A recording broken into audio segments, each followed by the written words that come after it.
ஸ்ரௌதத்மார்த்தாதிகம் கர்ம நிகிலம் ஜேன சூத்ரிதம் தஸ்மை சமஸ்த வேதார்த்த விதே விகனசே நமஹ. வக்ரதுண்ட மகாகாய சூரியகோடி சமப்பிரபா நிர்விக்னம் குருமே தேவா சர்வகாரேஷு சர்வதாம். யோகப்பட்டேன பத்தாங்கம் திரிநேத்திரம் சாந்த விக்கிரகம் தியாயே சமஸ்த தோஷக்னம் பாதாத்மஜம் அகல்மஷம். கிருஷ்ணம் வந்தே ஜெகத்குரும். ஜெயந்தி மங்களாகாளி பத்ரகாளி கபாலினி துர்காஷமா சிவாதாத்ரி ஸ்வாகாசுதா நமோஸ்துதே. குரு பிரம்மா குரு விஷ்ணு குருதேவோ மகேஸ்வரகா குரு சாட்சாத் பரம்பிரம்மா தஸ்மை ஸ்ரீ குரவே நமக. அஸ்மத் குருபியோ நமக. விகனச மகா குரவே நமக. அனுமன் சுவாமிகள் ஆசிகளுடன் மங்களகரமான துர்மிகி வருடம் ஆனி மாதம் 19ஆம் தேதி 3/7/2016 ஞாயிற்றுக்கிழமையான இன்று பல நல்ல ஜோதிட ஆன்மீக விஷயங்களை பேசலாம். இப்போ பொதுவாக எந்த செயல் நம்ம எடுத்தாலும் அந்த செயல் வெற்றி பெறணும்னு தான் எல்லோரும் விரும்புகிறோம். இப்போ நம்ம எதை ஆரம்பித்தாலும் எதை செய்தாலும் அது முழுமையாக வெற்றி பெறணும்னு நினைக்கிறோம். பொதுவாக தோல்வியோ நிதானத்தையோ யாரும் விரும்புறதில்லை. அப்படி நினைக்கும்பொழுது சாதாரணமாக அந்த வீடு வாகனம் உத்தியோகம் இந்த விஷயத்தில் எல்லாருமே வெற்றி எதிர்பார்க்காதவங்க இருக்கவே முடியாது.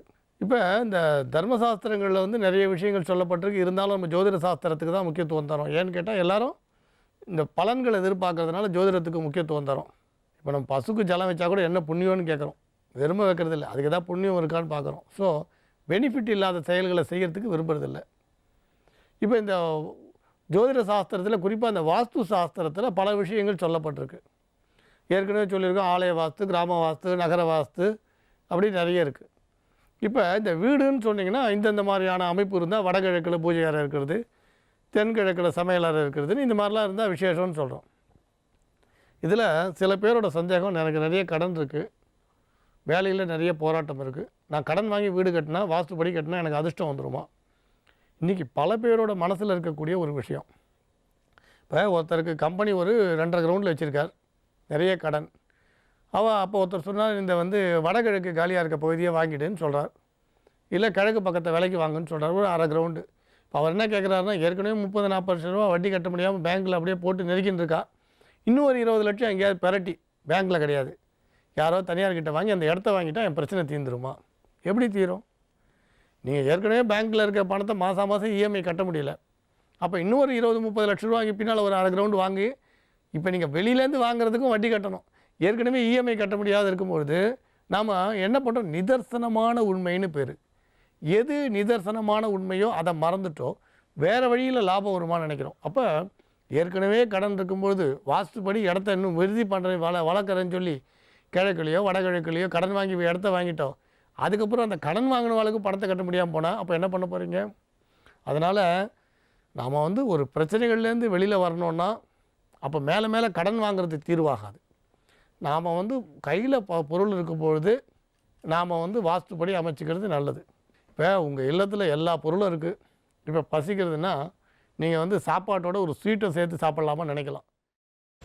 அவன் அழகாக தப்பிச்சு வருவான், உன் வேலை என்னவோ அதை மட்டும் பாரு. புதக்குழியா இருக்கிற பாதைக்கு போக வேண்டாம்னு சொல்றேன், நீங்க கேட்க மாட்டேங்கிறீங்களே.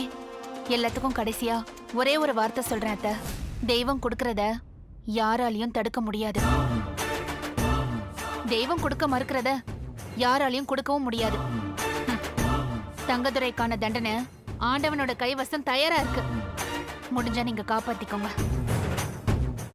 பிரியாணி பாத்திரத்தில் நெய், கடலை எண்ணெய், பட்டை, மராட்டி மொட்டு, கல்பாசி, ஏலக்காய், பிரியாணி இலை, வெங்காயம், பூண்டு, முந்திரி, பிரியாணி மசாலா, தக்காளி, கல் உப்பு, மஞ்சள் தூள், கொத்தமல்லி, புதினா சேர்த்து நன்கு வதக்கவும்.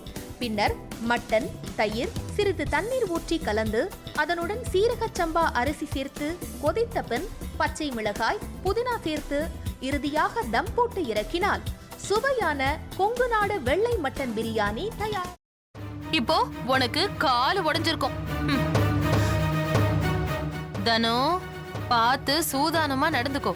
இந்த வீடு பயங்கரமான காடு மாதிரி, யாரு அழிப்பாங்கன்னே தெரியாது.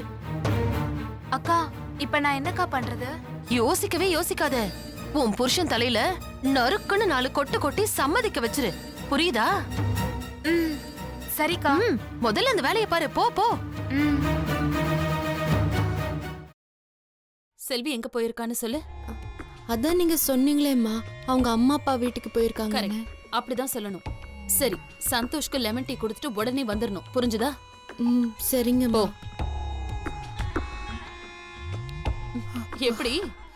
ஐயோ, உனக்கு கிரிமினல் மைண்ட் இல்லடி, நீயே கிரிமினல் தான் என் தங்கம். ஒரு நிமிஷம். இதோ வரேங்க. நல்ல லூசு குடும்பம்டாது. என்ன சொன்னாலும் நம்புதுங்க.